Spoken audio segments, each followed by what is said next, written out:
Esta es una noche muy especial, un domingo desde Madrid, desde una feria polémica, la Feria del Libro de Madrid, polémica, pero exitosísima. Si ustedes pudieran haber estado aquí, mis invitados, Álvaro Tirado Mejía y Sandra Borda, dos académicos tan importantes, viendo lo que son las colas y las colas de niños, jóvenes, gentes sentadas tratando de entrar en lo que es esta Feria del Libro de Madrid. Estarían muy orgullosos, así que lo comparto con ustedes. Y queríamos hablar de un tema que tiene mucho que ver con esta Feria del Libro, porque hay mucha historia en ella, mucha literatura, y claro, es el bicentenario que acaba de empezar Colombia a conmemorar de lo que son los 200 años de la historia de las relaciones exteriores de Colombia, de lo que fue nuestro primer canciller, como lo llamamos hoy, ministro, secretario de Relaciones Exteriores, don Pedro Gual, el venezolano de la Gran Colombia. Y quería invitar a Álvaro, el historiador, y a Sandra, la historiadora, pero sobre todo la analista política, a que nos contaran un poquito qué han sido esos 200 años de historia de las relaciones exteriores de Colombia con tantos altibajos. Entonces, no sé si empezamos por usted, Álvaro, lo bueno y lo malo de ese primer centenario, por lo menos, y ya entramos a los segundos 100 años. Bueno, encantado porque el tema me gusta muchísimo y yo creo que es de primordial importancia, porque algo que se podría notar es que Colombia, que ha sido un país muy andino, muy centralista, de cierta manera las relaciones internacionales no han tenido el merecimiento que debieran tener, y creo que apenas ahora, en los últimos años, estamos tomando conciencia de esa situación. Por lo demás, es un buen momento de recordar en estos 200 años hacer una visión de las relaciones internacionales de Colombia y de la Cancillería colombiana, que ha estado íntimamente ligado a la esencia de lo que es Colombia y en una forma muy determinante. Y yo me voy a permitir muy brevemente plantear ciertos momentos importantes de las relaciones internacionales y para ver cómo la Cancillería en general fue funcional para resolver esos problemas, para dejar más adelante que conversemos sobre los nuevos problemas que crean las relaciones internacionales y para el país. Lo primero es que las relaciones exteriores de Colombia se iniciaron sin que hubiera Cancillería, antes de los 200 años. Cuando vino la primera fase de la independencia, las provincias se independizaron o hicieron todo un proceso, y entonces las primeras actitudes, digamos, diplomáticas fueron entre las provincias, la provincia de Mariquita, la provincia de Antioquia, la provincia de Monpós, etcétera, buscando la unidad y cómo se representaban hacia el exterior. Incluso muchas de esas provincias mandaron delegados a los Estados Unidos y a Europa. Realmente se constituye la Cancillería ya en el momento en que se empieza a consolidar la independencia, después de la batalla de Boyacá fundamentalmente, donde se crea un Estado con unas grandes pretensiones que abarcaría a Venezuela, Ecuador, Colombia, eventualmente Panamá, pero todavía no eran territorios liberados. Y viene el primer problema, que es el del reconocimiento, que reconocieran a este país donde tenía unos soldados que de cierta manera eran como unos guerrilleros que todavía no se habían tomado el poder. Ese fue un reto muy importante. Después, en el siglo XIX, hubo el problema de los límites. ¿Cómo hacíamos límites con nuestros vecinos? Colombia en eso tuvo una muy buen pero desempeño. éramos todavía Gran Colombia, ¿no? En la Gran Colombia. Viene la disolución de la Gran Colombia. La primera cancillería era Gran Colombia. Eso, o sea, a partir de 1830. Y tenemos entonces con los vecinos cuáles son los límites. Eso nos lleva prácticamente hasta 1941, cuando se sella ese proceso en las relaciones con Venezuela. Fue muy laborioso porque eran territorios desconocidos, y eso fue sobre todo un trabajo especialmente jurídico, de oficina. Grandes juristas que llevaron adelante. Colombia cumplió bien su función. Afortunadamente no hubo guerras internacionales, afortunadamente como en otros países, por cuestión de límites. En ese momento hubo un trauma gravísimo, que fue la separación de Panamá y las relaciones con los Estados Unidos. Es un momento clave de las relaciones internacionales de Colombia. Colombia recibió eso como una herida, pero por los métodos diplomáticos se llegó a un arreglo con los Estados Unidos que incluía una indemnización pecuniaria. Eso fue a principios del siglo pasado, se selló con el tratado Urrutia-Thompson, y realmente esa herida quedó restañada más o menos. En el siglo XIX y en el siglo XX hubo algo constante de las relaciones internacionales, que fue las relaciones con el Vaticano, por el problema Iglesia-Estado entre la Iglesia Católica y el Estado. Ese problema lo tuvieron todos los países latinoamericanos, inclusive España, porque España tenía una estructura en ese campo muy similar. Ese asunto se salvó, digamos ya, se liquidó con la Constitución de 1991, que es una constitución de tipo laica, donde ya esos son asuntos del pasado. Luego viene una época muy interesante, que es la época que yo llamaría del multilateralismo, a partir de la fundación de Naciones Unidas y de la OEA, después de la Segunda Guerra Mundial. Colombia cumplió un papel muy interesante. Es signataria de la Carta Constitutiva de Naciones Unidas y de la Carta Constitutiva de la OEA. Y la representación a esas organizaciones, empezando por la Conferencia de Chapultepec, donde se reunieron los países latinoamericanos para tomar una posición conjunta con relación a eso que iban a hacer, que eran las Naciones Unidas. Hubo un personaje brillantísimo como fue Alberto Lleras, que se destacó en esa reunión, tuvo vocería latinoamericana luego, y en eso es un periodo bastante interesante, bastante brillante, e incluso se consolida con la creación de la OEA en Bogotá. Perdón, por último, a partir de eso, pues es decir, viene la época multilateral, que ya empieza a tener fallas. Naciones Unidas, la OEA, todas esas organizaciones internacionales, y empiezan nuevos horizontes para la política exterior, cómo resolver estos asuntos. Y empiezan nuevos temas, un minutico, el tema de los derechos humanos, el tema del derecho internacional humanitario, que uno ni se pensaba en el siglo XIX o hasta gran parte del siglo XX, que están en el centro de la problemática colombiana. Y por último, para terminar, pues vuelven otra vez los problemas de los límites. Si Colombia saldó bien sus límites terrestres, aparecieron nuevas ideas sobre el derecho del mar, vino la conferencia del mar, y entonces surgió el problema con Nicaragua, que es uno de los que están presentes en este momento. Ese es un... Gracias, Álvaro. Yo quería devolverme un poquito con la analista política, un poco a la guerra de los 1000 días y un poco, que es un tema que maneja también Álvaro, por supuesto, pero como guerra de los 1000 días y lo que fue Roosevelt, Theodore Roosevelt, y el Canal de Panamá. Es decir, a nosotros nos costó sangre. Yo creo que fue un rompimiento histórico de lo que fue la política exterior colombiana, que no sé hasta cuándo lo volvimos a pagar. De pronto Álvaro tiene razón. Ya cuando viene cuando viene Alberto Lleras y viene el multilateralismo y eso, pero fueron casi 5 décadas en las que perdimos muchísimo.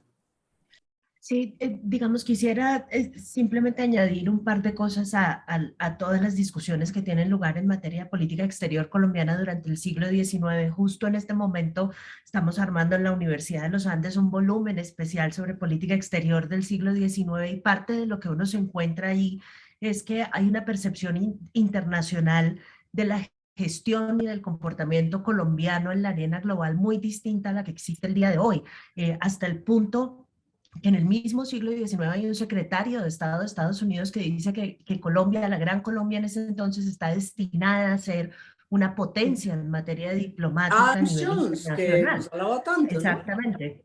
Entonces, es bien interesante porque creo que después del comienzo del siglo XX ya habría muy poca gente que diría que estamos destinados a ser una potencia diplomática y el lugar de donde emana esa percepción es la rapidez y la contundencia con la que logramos los reconocimientos de los que estaba hablando Álvaro. Si uno compara lo que hizo la Gran Colombia con lo que hicieron otros países latinoamericanos en materia de la consecución de sus reconocimientos, se da cuenta rápidamente que Colombia sobrepasó rapidísimo la gestión en materia internacional para lograr eso. Ahora, ¿qué es lo que pasa a finales del siglo XIX? Que yo creo que empieza a marcar una suerte de declive del protagonismo internacional de Colombia. Primero, yo creo que se empieza a hacer muy evidente que lo convulsionado de la política doméstica se va a constituir en un obstáculo para el protagonismo internacional.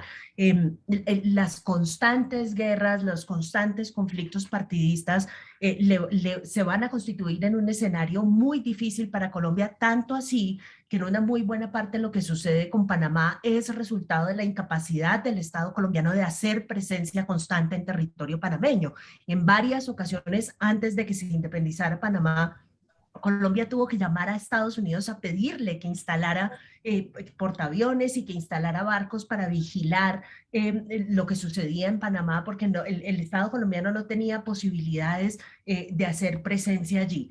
Y creo que lo que sucede de allí en adelante y el trauma, como dices, María Emma, que genera la pérdida de Panamá, yo no sé si es un mensaje equivocado o no, pero de todas formas va a dejar a las élites colombianas encargadas de tomar decisiones en materia de política exterior con la sensación de que el protagonismo del siglo XIX de pronto tampoco es una buena idea, ¿no? Que estar en el escenario internacional demasiado expuesto, con demasiado activismo, expone al país a una intervención como la que tuvo lugar y en un escenario que era difícil, ¿no? Porque era un escenario de transición hegemónica, el Reino Unido ya estaba de capa caída, no se sabía exactamente bien qué era lo que iba a hacer Estados Unidos en el hemisferio y la lectura que hace Colombia de lo que va a suceder allí es una lectura, digamos que uno puede entender que haya sido equivocada porque nadie sabía exactamente en qué dirección iba a ir Estados Unidos en esa época particular. Entonces, pero la lección que derivamos es más bajito perfil, hablar menos duro y hacer una suerte de gestión que ponga mucho más énfasis en los negocios, en el comercio, en tratar de encontrar en lo internacional recursos para hacer crecer económicamente al país y para que se pueda desarrollar sin necesidad de políticamente hacer statements demasiado rudos. Era básicamente, creo que, a la conclusión a la que llegaron. O sea, Álvaro, que a lo que cuando entramos al verdadero multilateralismo, Colombia la tiene otra vez toda, ¿no? La tiene toda como lo tuvo a principios del siglo. Somos poderosos, tenemos opinión, lideramos la OEA, entramos en los organismos multilaterales, bueno, los mejores embajadores en Naciones Unidas. Sin embargo, eso como que dura poco o ahí hay una vez más un bajonazo en política internacional, dijéramos, en este bilateralismo que estamos celebrando? Primero, coincido, lo de Panamá marca un hito en las relaciones internacionales. Es que Colombia en esos años, en 5 años, sufrió 3 traumas. Primero, la guerra de los 1000 días, 100.000 muertos, el país devastado. Las últimas operaciones bélicas fueron en Panamá y no es coincidencia que el tratado entre los liberales y los conservadores se firmó en un barco norteamericano. Y por eso se llama el Tratado de Wisconsin, que era un barco norteamericano. Segundo trauma, la pérdida de Panamá. Tercer trauma, que se olvida bastante. Como secuela, Colombia sufrió una de las hiperinflaciones más grandes del mundo. Hasta hace unos 10 o 20 años se citaba como clásico la hiperinflación en Colombia de ese periodo. Entonces, Colombia, ya lo notaban, se volvió más pragmática, como a reconstruir, y no es casual lo siguiente, que uno observa. la diplomacia colombiana se volvió eminentemente económica. Eso coincidió con el crecimiento de la producción cafetera y el café ocupó el primer puesto en nuestras exportaciones y fue la vértebra del crecimiento económico. Y uno podría decir, y si hay trabajo sobre eso, las relaciones internacionales de Colombia, más que la Cancillería, las llevó fue la Federación de Cafeteros, porque hubo unas relaciones internacionales cafeteras, lo que el café era lo central. Hasta que viene la Segunda Guerra Mundial y ya, no por razones colombianas, el mundo cambia. Es vencido el fascismo, es vencido el nazismo y los aliados tratan de construir un nuevo mundo en Naciones Unidas. Pero inmediatamente esto se revienta, se divide en dos mundos, el soviético y el mundo libre, como llamaban. ¿Cuál es la secuela de esto? Colombia se pone bajo las alas de los Estados Unidos. Y a partir de ese momento, es muy interesante, Colombia sigue siendo el aliado de los Estados Unidos en América Latina. Ese es el prototipo, para bien o para mal, porque por eso hay discusiones. Pero es un hecho cierto que la política exterior colombiana, desde la terminación de la Segunda Guerra Mundial, ha estado marcada, a veces con más acercamiento menor, por ser el aliado estratégico de los Estados Unidos en el hemisferio. Y yo les diría a ustedes, esa época relativamente gloriosa, la primera presencia de Colombia en el Consejo de Seguridad con Alfonso López Pumarejo, digamos en fines de los 40, el surgimiento del TIAR, unas épocas en que en realidad, bueno, Alberto Lleras liderando este proceso, como que Colombia tiene una preponderancia excepcional, uno diría, hoy en día a uno le parece excepcional. A hoy, pues participa en la guerra de Corea, todo lo que nos ocurrió. A hoy, ¿qué pasa, Sandra? Ese, no sé si lo llamamos declive o esa cierta desvanecimiento, le pregunto a ambos, del multilateralismo regional. ¿Dónde nos desaparecemos de esa historia de éxito, no sé, pero de protagonismo regional? Yo quisiera simplemente añadir un pequeño detalle a lo de Álvaro sobre nuestro alineamiento con Estados Unidos, porque yo creo que eso es previo al inicio de la Guerra Fría. Ya en la época Eduardo Santos y Laureano Gómez estaban teniendo grandes debates en el Congreso sobre la utilidad de acercarse a Estados Unidos o la utilidad de acercarse a Europa. Y yo creo que Eduardo Santos es como el gestor del primer gran plan Colombia que hay en este país y es el primero en acercarse abiertamente, digamos, a la cooperación militar estadounidense. Después, en la Guerra Fría, digamos, adoptamos un bando claro. Ahora, parte del éxito de la gestión durante la Guerra Fría es que, muy a pesar de que mucha gente sugiere que lo que hizo Colombia fue tratar de construir organizaciones internacionales para legitimar el intervencionismo estadounidense y que lo hicimos como peones de la Guerra Fría, yo creo que la gestión fue mucho más sofisticada. Lo que estaba buscando Colombia era consolidar el multilateralismo como una forma de frenar, como una forma de construir casi como un buffer zone o una zona de rebote para los impulsos intervencionistas estadounidenses. El TIAR es una demostración clarísima de eso, ¿no? Si hacemos un tratado de seguridad colectiva porque si hay algún intento de la Unión Soviética de acercarse, no queremos que Estados Unidos intervenga directamente en un país, sino que respondamos todos de alguna forma. Entonces yo creo que esa fue una movida muy hábil del gobierno colombiano.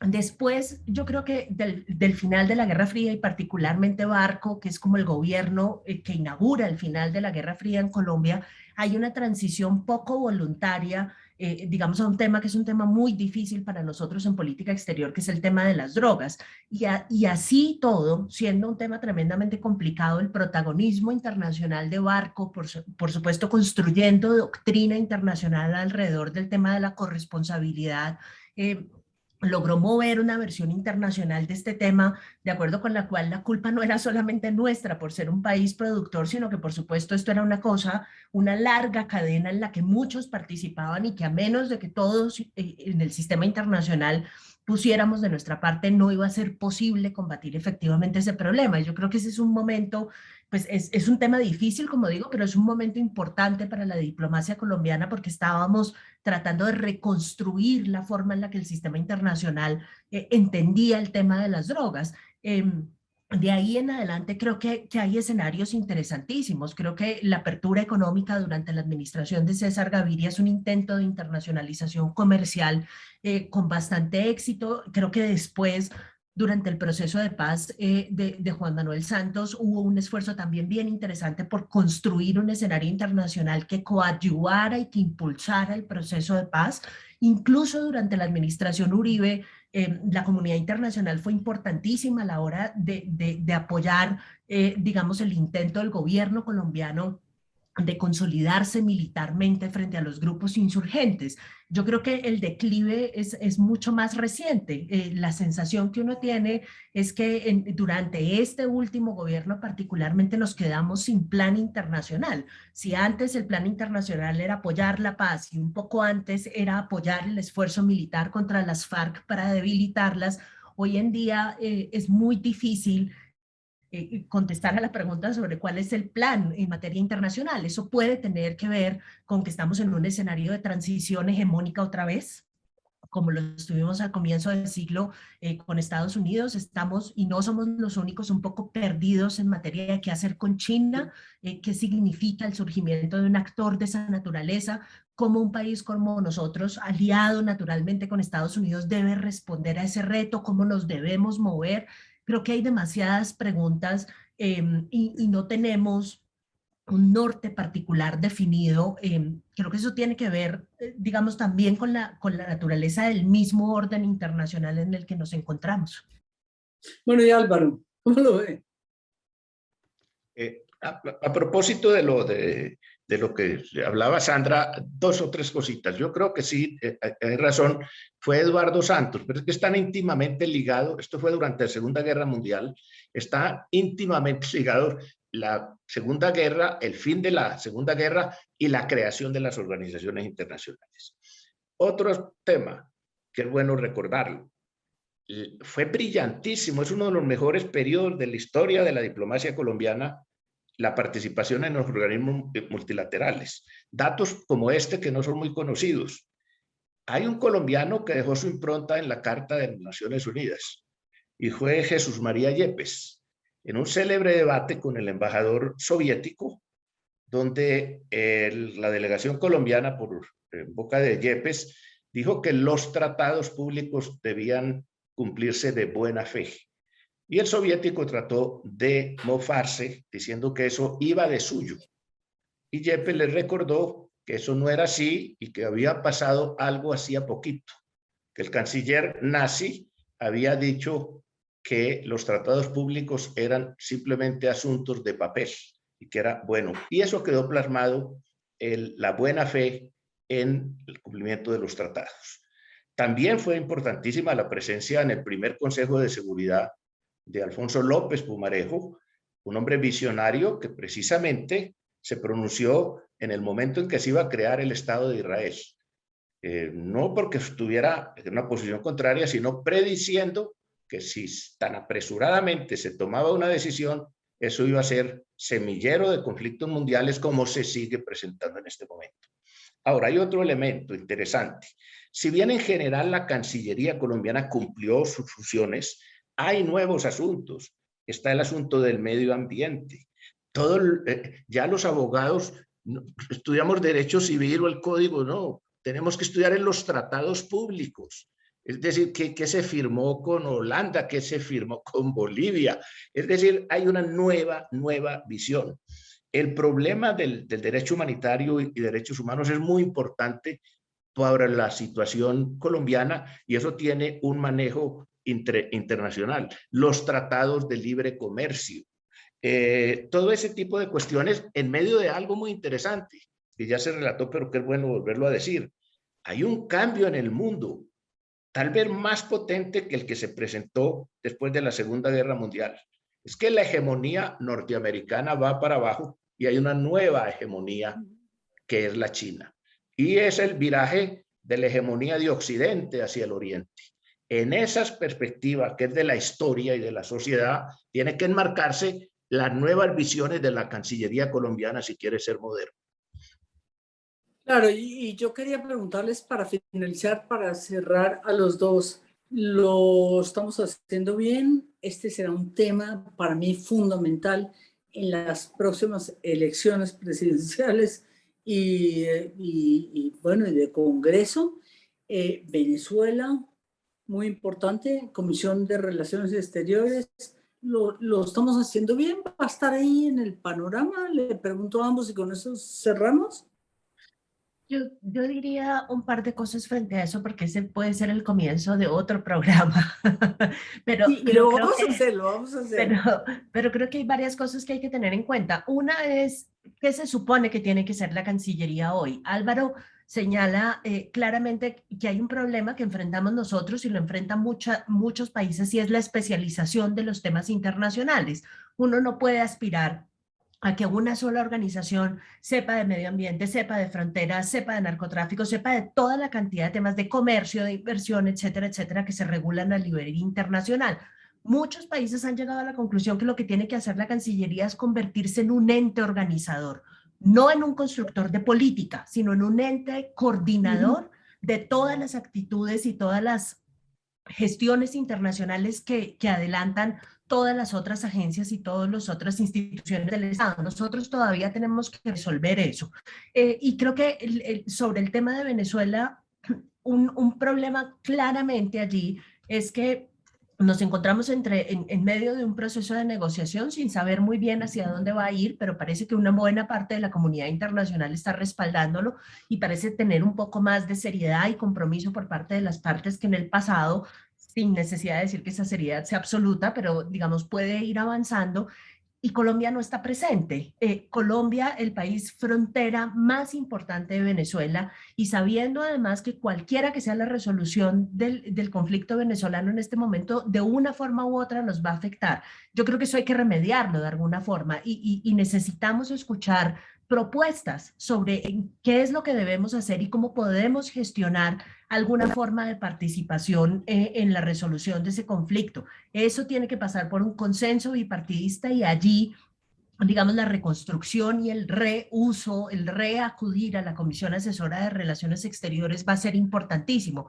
No se puede seguir pensando en la política exterior como una herramienta ideológica y política del partido de gobierno. Tenemos que regresar un poco a la habilidad que tuvimos en el pasado de construir consensos, justamente para salir, digamos, dando un paso un poco más sólido y un poco más contundente en el escenario internacional. Gracias, Sandra. ¿Y coincide usted en que nos toca de alguna forma como tomar ese camino de buscar un apoyo a esta búsqueda de diálogo de México en Venezuela? Bueno, yo lo que creo con Venezuela es que es necesario replantear lo que estamos haciendo. Esto no puede continuar teniendo un vecino tan importante, que es decir, esto es una situación que llaman interméstica. Es que esto no es un asunto del exterior, que Venezuela está aquí, con millones de venezolanos, con el comercio, con todo. Esto hay que replantearlo. Hay que buscar la fórmula de restablecer, si no las relaciones, por lo menos una manera de comunicación. Eso es lo primero. Segundo, lo de México.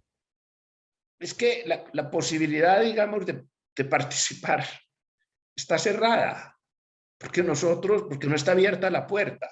Hay que abrir la puerta para poder, si se quiere, si es conveniente para el país, poder participar en México o donde sea, en cualquier tipo, pero la puerta está cerrada. Y lo primero que hay que hacer es abrirla.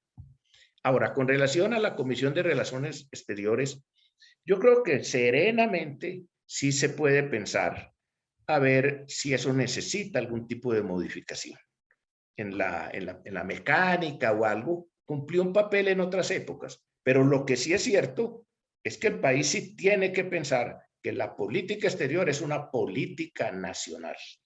Y hay una frase de Laureano Gómez, que yo creo que viene al caso.